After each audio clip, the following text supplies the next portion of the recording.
Okay, this is a video on how to back up computers and stuff. I don't know why this laptop has such a high zoom. I'm on one of the lab laptops, but it is what it is. So what you want to do, and this goes for any of the clean room computers and field laptops. Um, Backing up data in the office and like online stuff goes on to um, Backup Tiger, and I've already made a video on that. But for this, there's a black hard drive. Maybe I can get it in view here. It looks like this.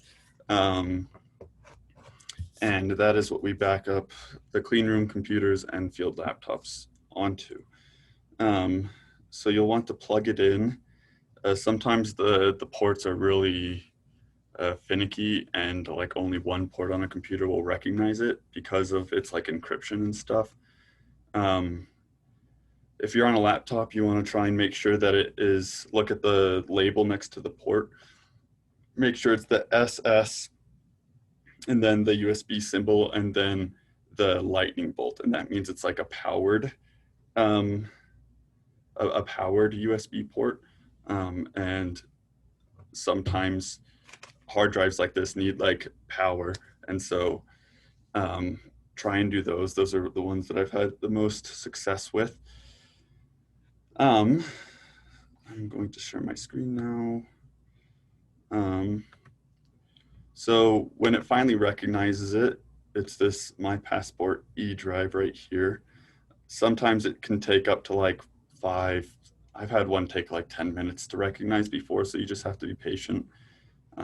Plug it in and then get back to everything. These backups are more of like Ben stuff, just like there were on the Backup Tiger. So we ignore these. The way that we do it, it all goes into this file history folder. And then these text files are sort of like the labels to where to find the certain laptops and computers as they get stored in here, because we name like everything Abbott Lab, so they all get put into like the same folders. Um, but if you look at this one, you go to Abbott Lab, and then so this Abbott Lab one has both the IC computer, the TOC computer, and the thin black laptop, which is Labit 2, which is the one that I'm recording on right now.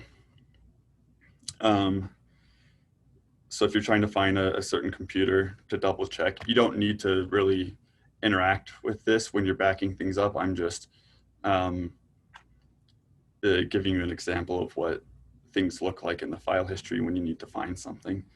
So you go to that, and then I've put in more text files that are that label which one of these folders corresponds to which computer. And if these for some reason ever get deleted, the way to find the name of the computer so that it matches up with that, you go to settings, and then you go to system, I believe. And you can go to about, and right here is the device name. So 5113 2LW lines up with 5113 2LW right there. So then you can come in here and you go to data. This stands for C drive, and then you have pretty much everything that you need from this point. And you can access, I don't know the last time this one was actually backed up, so there might be some missing stuff, but most stuff is actually on the desktop. Okay, yeah, so we have the uploaded field results file where we put stuff after we've gone out and uploaded everything in the box. And then there's some extra field results folders. I'm just gonna toss into here. And when you back it up, it'll update that stuff anyway. I don't know why I did that, but anywho, that's something my sister says. I've never said that before. That's weird. So to actually back things up,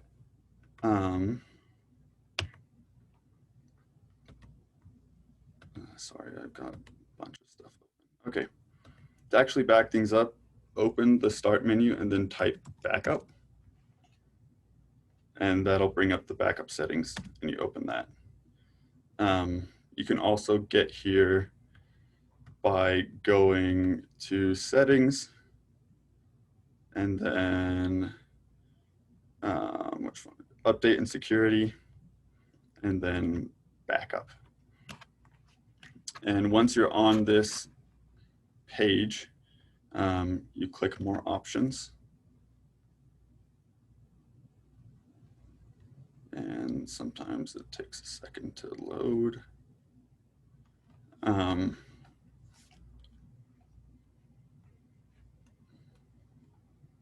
So the things that we back up while it's loading, when we are backing things up, we have the settings set so that it will, we're at my PC already, so that it will back up everything on this operating system disk.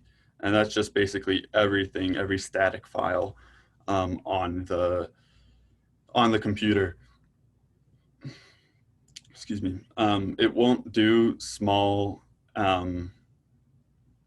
storages like this. The Tiny Brain, it's like an SD card that holds a lot of backup stuff for us. It's set to like automatically pick up stuff that we've downloaded from the computer, like from field results and stuff, just as like another sort of security in case the computer dies. But we have it set up to grab all the important stuff from the C drive. And hopefully we'll be able to see that one. Yeah, okay. So you want to make sure that this is C, that it has the C drive in the backup these folders section. If it's not there, you click add a folder. You go to this PC, scroll down to C, you click it, and then you click choose this folder. But it's already there, and I don't want it to think it has to redo it. And yeah, so if there's a new computer that we're trying to back up, like for example, this new laptop that we can use for data and stuff, we should probably, we might need to back it up. I don't really know at this point. It's mostly going to be for like uploading data and stuff. So I don't think there's going to be any data and stuff like permanently stored on it. But in that case, like the default is to like get all of these users Abbott Lab folders, but we want to do everything on the C drive. Then when you have it plugged in, if you have a backup set, and it should be set to this My Passport E, it'll load this right here. If there isn't a drive that's been selected for backup purposes, then it'll say like select a drive or choose a drive, and you just click that, and you can again go to this PC, and then you click this and click like choose drive or something like that, and then it'll select right here. It'll show up right here. And then once that is all good to go, you click backup now. It'll say this the last time you backed it up. This is incorrect because we just looked at it, and like there is stuff. Sometimes it reselect file history drive.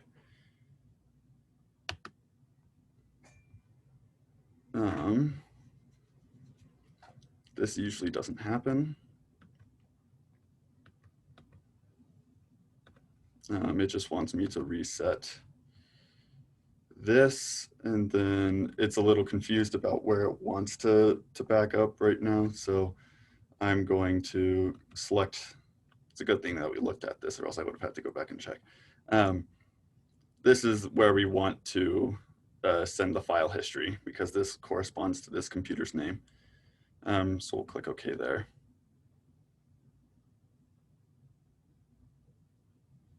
Do you want to use this drive for file history again? Yes.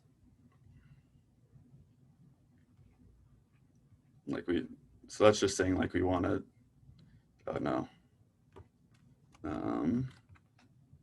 That was the wrong one, I believe. Because that one was in here. What we want is the space. Let's see.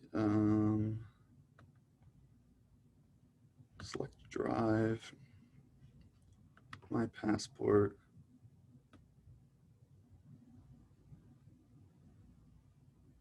Lab user.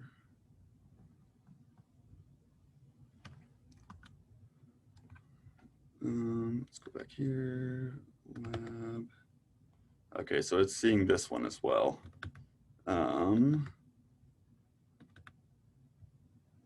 And this is the older one, it looks like.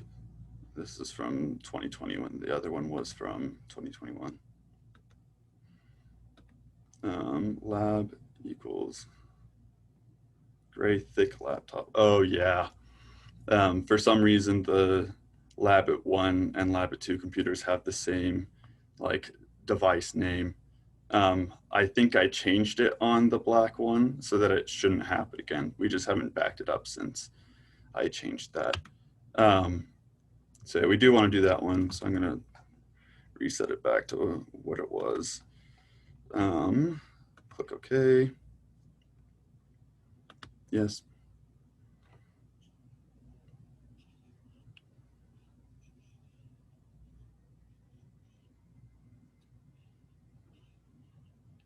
Okay, cool. That shouldn't have to happen again, but that's good that it happened during this. So now it's automatically backing up already. So that's good. So now that we've identified it, it did recognize that there were 160 gigabytes. 160 gigabytes in this backup. And then you click backup and it'll say backing up your data. And then it'll, once it's backed up, this will update.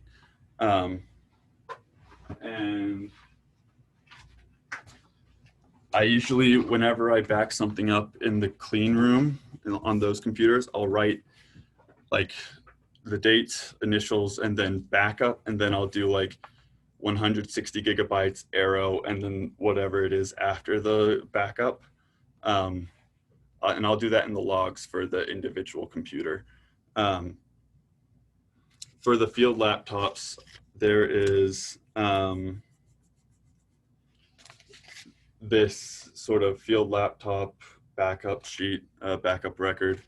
Backup now.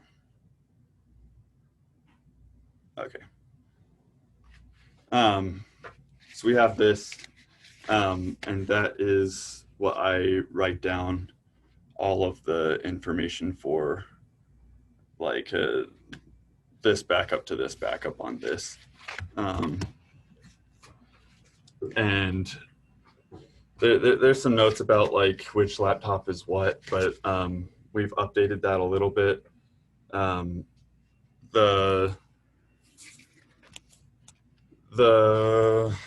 Let's see. Yeah. So these notes right here, you can't really see them because they're backwards, but, and I hope this is actually visible on the Zoom video, but this is just the identification number on the bottom of the computer, and it does show up somewhere. But we have, I did that so that we could like identify which one I was backing up. But now we have them labeled as like Labbit 1 and Labbit 2, so that shouldn't be a problem anymore. And yeah, so sometimes if it's a big backup, sometimes it can take a while. So I generally plug it in, get it backing up, and then I'll come back later. This is probably going to take a while because it hasn't been updated since at least the 11th of January. So, and I don't think it was working. No, it worked then. But yeah, so make sure to just keep a record of when you update things. We try and do these computers once a week. Like all the field computers and the clean room computers once a week. And then just as like a sort of crossover information, we back up the database that we upload stuff to, Data Tiger, through Data Tiger. We do that once a week as well. And then we do the entire box Abbott Lab folder once a month. And that one can take a couple days just because it's really big and it takes it's just really slow when we have thousands and thousands of files and like over like 900 gigabytes of data or something like that. So that one takes a while, but these ones aren't as bad, especially because it's done through this file history natural backup thing and we're not just copying and pasting it onto a hard drive. And yeah, that's it. Once this is done and this is updated, you can just exit out, unplug the computer, and move on to the next one. And yeah, that is it.